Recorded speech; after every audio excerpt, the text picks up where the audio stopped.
跟我走吧，我是乐群，今天带大家去开箱。如果啦看了这支影片有需要，真的就是因为最近疫情的关系啊，小朋友都在家里面学习，就是在家里有困难，然后显示器真的已经不行的话，我就把这个送给大家。就是在上方、下方的。你们是不是很好奇我为什么要来报萤幕了嘞？因为上次买的萤幕有点问题。对啊，就是发现拿回家之后跟我的一些器材不符，我就把它退货了。今天就来报一个正面 ，BenQ 1X3203啊，回家开箱，还录影呢。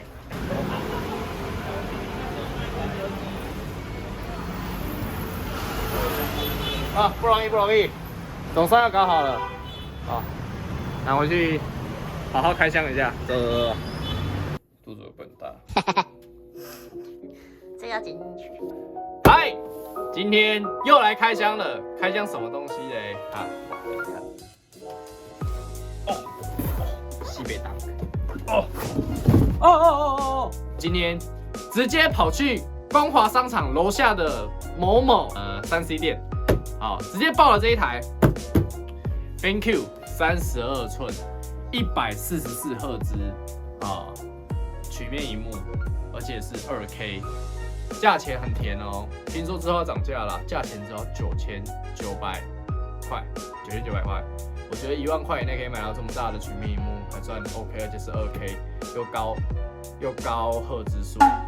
我问了一下谢爸，我说那个一般的70几赫兹跟144赫兹有差吗？他说，除非你是电竞选手，不然你眼睛根本看不出来。好，我没有那个动态视力啦，就买了好看嘛。那希望剪片的时候看得细致一点。那来开箱一下吧。我首先看到这个箱子，其实我觉得蛮有诚意的啦。整个白色的这个涂装跟上一次的纸箱比是就很有差哦，对不对？对啊。就感觉很像，你知道这个像让我想起什么吗？想起攻击钢弹的那个盒子，白色盒子，哇，真香。现在盒子都喜欢做白的，看起来就舒服，好吧？好，开箱，很重它还是既如以往的很重。它这个很没有开那种萤幕盒子的感觉，但是很像开 GK 公仔。对啊。来了，喂，哇，映入眼帘。那这是你多买的线？对，这两条线不是啊，这我买的啦，一条400块，很贵。因为后来为什么我决定找实体店家，不在网络上买，是因为我真的有这种实况的需求。那我中间这些截取盒啊，什么中继盒，像上次就是碰到问题嘛，买来不能用，那这次直接到店家里面去用，到底测试到好才买。然后有一部分的问题是，现在如果大家也是实况需求的话，这个萤幕通常它原厂附的这一条 HDMI 是一般的，那好像是他说什么1.8，对，反正就是很一般的啦 HDMI 的线。但是现在最新的 HDMI 出到的它是2.0.1，啊，你这个是2.0。反正如果大家有实况需求的话，就是不要不相信，就算你 HDMI 线是好的，但是真的要用2.0的线。我今天就试过，就是没有用2.0的线，讯号真的会传不过去哦，真的有机会哦。但是我确定上一台 Giga 是有问题的，对，因为它连一般的讯号都不行。来一条，HDMI， 2条 HDMI， 因为这个不需要垃圾。对，这个是它的 USB 啦，它现在都用 Type C 的。对啊，新的现在未来 USB 都会慢慢的转。那我现在这怎么接电脑？用转接的哦，对，你电脑是 USB 哦。对啊，来看本人。我这样开 GK 公仔，从来没开过，是真的。映入眼帘就是一个白色的底，银白色镀银的底座，对。屏幕好用就好了。哎咻，比上一台轻一点点，但是还是很重。一样，面板是可以这个角度调整，而且我觉得买萤幕现在很重要的是这个，有没有？它高度可以调整，这我觉得蛮重要的。现在因为有一些是不能调的啦，我这次有稍微看，就是我还蛮喜欢这样，就是因为我的那个桌面的高度不一定嘛，你如果没有这样可以调，就你要垫东西，对啊，先赶快把它装上去试试看吧。好，然后大家看一下背面，背面其实蛮漂亮的啦。当然，平常的时候你是不会看背面，对啊，它背面蛮漂亮的，蛮标准。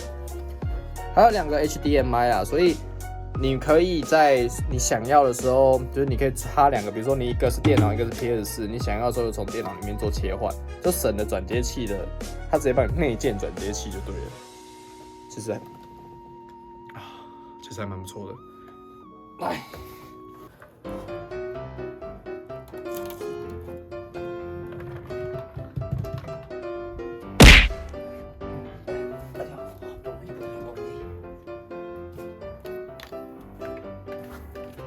开机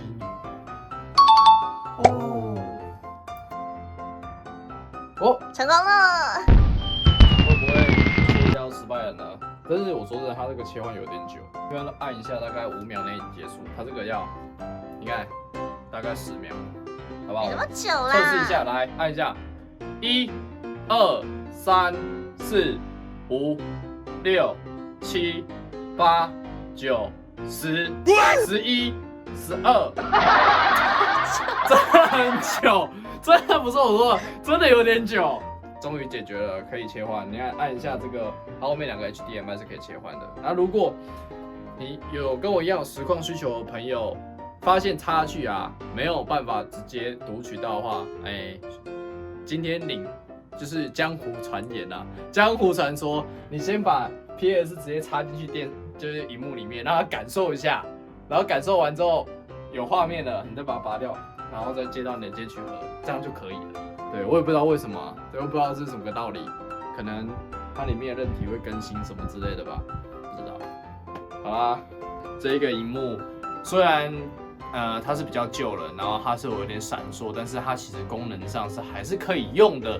那如果啦看了这支影片有需要，真的就是因为最近疫情的关系啊，小朋友都在家里面学习，就是真的家里有困难，然后显示器真的已经不行的话，我就把这个送给大家。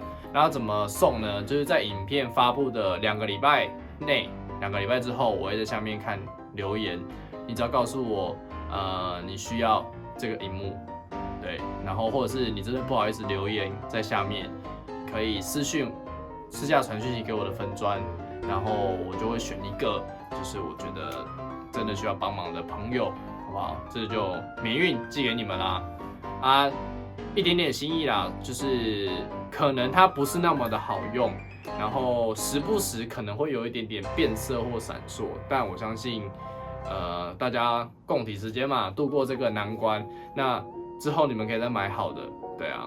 就是希望可以用的时候还是不要浪费啊，但没办法，因为我是做剪片或是干嘛的，有在实况，那真的这个东西有的时候时不时出状况，我自己眼睛会受不了，对啊，会影响我的工作，好吧？